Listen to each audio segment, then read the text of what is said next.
Hello friends, हमारे YouTube channel UKG study point में आपका स्वागत है। आज हम अपने वीडियो में एनसीईआरटी क्लास 12 के पार्ट को कवर करूंगा। तो अगर यह वीडियो पसंद आती है तो सबसे पहले चैनल को सब्सक्राइब, लाइक और शेयर ज़रूर कीजिएगा। तो आइए देखते हैं एनसीईआरटी क्लास 12 का chapter first, electric charge and field, जिसको विद्युत आवेश और क्षेत्र बोलते हैं तथा क्षेत्र, विद्युत आवेश तथा क्षेत्र, जिसमें आपका पहला टॉपिक होगा विद्युत आवेश। विद्युत आवेश क्या होता है? देखिए, ये जो चैप्टर है इलेक्ट्रोस्टैटिक से रिलेटेड है, मतलब इलेक्ट्रोस्टैटिक यानी स्थिर वैद्युतिकी नामक इकाई से ये संबंधित है। तो उसका जो पहला चैप्टर है आपका विद्युत आवेश तथा विद्युत क्षेत्र। तो इसमें हम पहला टॉपिक पढ़ेंगे विद्युत आवेश, जिसको इलेक्ट्रिक चार्ज बोलते हैं। इलेक्ट्रिक चार्ज क्या होता है? विद्युत आवेश पदार्थ का वह गुण है जिसके कारण वह वैद्युत व चुंबकीय प्रभाव उत्पन्न करता है। विद्युत आवेश पदार्थ का वह गुण है जिसके कारण वह विद्युत व चुंबकीय प्रभाव उत्पन्न करता है। यानी जो पदार्थ है वह उस पदार्थ का एक प्रकार का गुण है जो विद्युत व चुंबकीय प्रभाव उत्पन्न करता है। यानी विद्युत और चुंबकीय प्रभाव उत्पन्न करने का एक प्रकार का गुण है ये पदार्थ का। इसे कई माध्यमों से प्रयोग करके बताया गया, जो आपके किताब में उल्लिखित है या दिया हुआ है। जैसे एबोनाइट की छड़ को बिल्ली की खाल से या रेशम से रगड़ा गया तो देखा गया दोनों जो है आवेशित हो जाते हैं। आप अपने दैनिक प्रयोग में भी छोटे पे आप देखते होंगे एक पेन, ये जो पेन है, पेन को लेके आप पीछे ऐसे अपने खाल में बाल के खाल में ऐसे रगड़ते हैं, तो रगड़ने के बाद ये छोटे छोटे टुकड़ों को आकर्षित करने का गुण इसमें विद्यमान हो जाता है। तो ये भी एक प्रकार का आवेश ही है। ये जो गुण है उसका वो आवेश ही बोला जाता है। तो देखिए, आवेश का मात्रक कूलाम होता है। आवेश का मात्रक कूलाम होता है। विद्युत आवेश बराबर होता है इलेक्ट्रॉनों की संख्या गुणे एक इलेक्ट्रॉन पर आवेश। यानी इलेक्ट्रॉनों की संख्या जितनी भी होगी उसमें एक इलेक्ट्रॉन पर आवेश का गुणा कर देते हैं तो आपको विद्युत आवेश मिल जाता है। किसी भी पदार्थ में इलेक्ट्रॉनों की संख्या और एक इलेक्ट्रॉन पर आवेश का गुणा कर देते हैं तो आवेश प्राप्त हो जाता है आपको। आवेश को Q से डिनोट करते हैं। Q बराबर होता है इलेक्ट्रॉनों की संख्या को N से और एक इलेक्ट्रॉन पर आवेश को E से प्रदर्शित करते हैं। यानी Q बराबर आपको हो जाएगा N। Q equal to N। N इलेक्ट्रॉनों की संख्या होती है और एक इलेक्ट्रॉन पर आवेश को E से लिखते हैं, जिसको एक इलेक्ट्रॉन का आवेश बोला जाता है और Q को आवेश। तो इस तरीके से Q इक्वल टू N हो जाता है। यहाँ आप देखेंगे एक इलेक्ट्रॉन पर आवेश जो होता है, ये प्रयोगों के दौरान जो है एक इलेक्ट्रॉन पर आवेश बताया गया है -1.6 इंटू 10⁻⁹ कूलाम होता है। यानी एक इलेक्ट्रॉन पर आवेश, केवल एक इलेक्ट्रॉन पर आवेश, जो एक इलेक्ट्रॉन होता है उस एक इलेक्ट्रॉन पर आवेश -1.6 इंटू 10⁻⁹ कूलाम होता है। ये माइनस क्यों? चूँकि ये ऋणात्मक होता है, ऋणात्मक आवेश, इसलिए -1.6 × 10⁻⁻19 कूलाम। यही प्रोटॉन की आवेश लेंगे तो प्रोटॉन धनात्मक होता है, जिसके वजह से ये चिन्ह जो है प्लस हो जाएगा।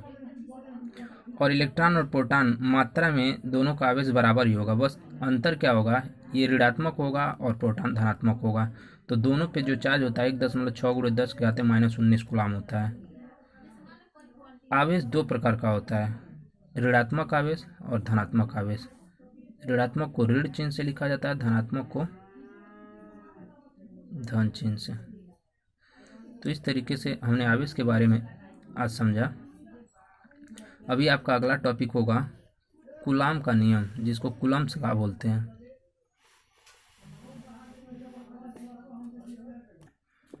माना दो आवेश Q1 व Q2 हैं। दोनों आवेशों के बीच की दूरी r है। यहाँ देखेंगे आवेश Q1 और Q2 किसी भी चार्ज के हो सकते हैं, माइनस प्लस। बस ये होगा, यहाँ पे आप ये देखेंगे, अगर माइनस माइनस होते हैं यानी समान चार्ज के होते हैं तो समान चार्जों के बीच जो है प्रतिकर्षण होता है, और अलग अलग चार्जों के बीच आकर्षण होता है। यानी एक माइनस एक प्लस होगा तो दोनों आवेशों के बीच आकर्षण बल काम करेगा, और अलग सेम चार्ज है तो दोनों चार्जों की, जैसे इसका भी माइनस इसका भी माइनस है, या इसका भी प्लस है इसका भी प्लस है, तो दोनों आवेशों के बीच क्या होता है, प्रतिकर्षण बल होता है। प्रतिकर्षण बल का मतलब दोनों दूर जाना चाहेंगे एक दूसरे से। चलिए हम यहाँ कोई भी आवेश लेते हैं, बस कूलाम के नियम में ये बताया गया है दोनों आवेशों के बीच बल को प्रदर्शित किया गया है, यानी दोनों आवेशों के बीच बल को बताया गया है। आवेश कोई भी हो, माइनस हो या प्लस हो, अगर माइनस माइनस आवेश होता है तो प्रतिकर्षण बल होगा, और माइनस प्लस होता है तो आकर्षण बल होगा। ये चीज़ दिमाग में बैठा लीजिएगा, नोट कर लीजिएगा। तो कूलाम जी ने अपने प्रयोगों में बताया कि दो आवेशों के बीच लगने वाला बल F is proportional to Q1 into Q2 के बार होता है।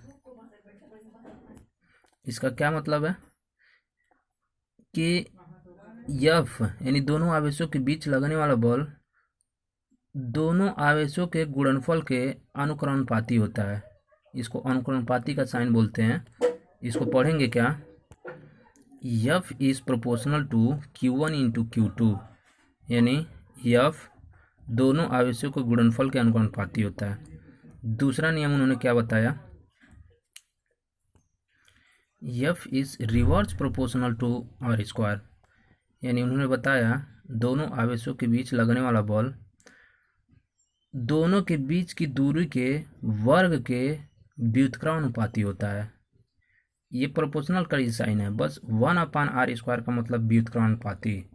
तो इसको पढ़ेंगे F इज रिवर्स, रिवर्स माने उल्टा, reverse proportional to R square, यानी दोनों के बीच की दूरी के वर्ग के व्युत्क्रमानुपाती होता है। तो इस तरीके से कूलाम जी ने दो नियम बताए, पहला F is proportional to Q1 into Q2, और दूसरा F is reverse proportional to R square. दोनों इक्वेशन को जब मिलाया गया, इसको समीकरण 1 मान लेते हैं, इसको समीकरण 2, जब दोनों समीकरणों को मिलाते हैं तो मिलता क्या है, F is proportional to Q1 Q2 upon R square. यहाँ प्रोपोर्शनल का साइन हटाते हैं तो F equal to K into Q1 Q2 upon R square मिलेगा। K क्या है, माना गया है यदि K बराबर 1/4 पाई एप्सिलॉन 0, इसको बोलते हैं K equal to 1/4 pi epsilon 0। Epsilon 0 क्या है, एप्सिलॉन 0 निर्वात या वायु की विद्युतशीलता बोलते हैं। एप्सिलॉन 0 निर्वात या वायु की विद्युतशीलता कहते हैं। तो K बराबर क्या हो जाएगा, 1/4 पाई एप्सिलॉन 0, जहाँ एप्सिलॉन 0 निर्वात या वायु की विद्युतशीलता होगी। इस तरीके से K की जगह पे 1/4 पाई एप्सिलॉन 0 भरते हैं समीकरण 3 में, तो मिल जाएगा इधर F equal to 1/4 pi epsilon 0, K के जगह पे हमने 1/4 पाई एप्सिलॉन 0 भरा, into Q1 Q2 upon R square. तो आपको मिल जाता है F equal to 1/4 pi epsilon 0 into Q1 Q2 upon R square newton. Newton क्यों, बल का मात्रक न्यूटन होता है। तो इस तरीके से कूलाम जी ने अपने दो नियमों का प्रयोग करके दो आवेशों के बीच लगने वाले बल को बताया, जिसका मान 1/4 pi epsilon 0 into Q1 Q2 upon R square होता है।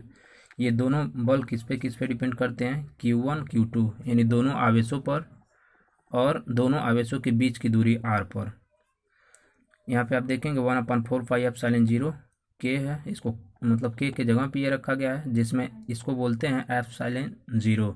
एप्सिलॉन 0 निर्वात या वायु की विद्युतशीलता होती है।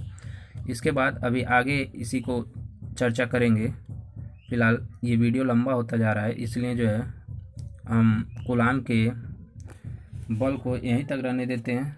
अभी आगे कुछ और जो है इसका अनुप्रयोग है, माध्यम में विद्युतशीलता देखेंगे। यानी यहाँ पे अभी तो हमने वायु या निर्वात लिया था, वायु या निर्वात के लिए विद्युतशीलता यहाँ पे बताया था। आगे हम अगर कोई माध्यम, दोनों आवेशों के बीच कोई माध्यम हो, उसके लिए F का मान कितना आता है, तो हम अगले वीडियो में देखेंगे। तो संभवतः आपको वीडियो अच्छा लगा होगा, तो चैनल को सब्सक्राइब करना ना भूलिएगा। आज के लिए इतना ही, धन्यवाद।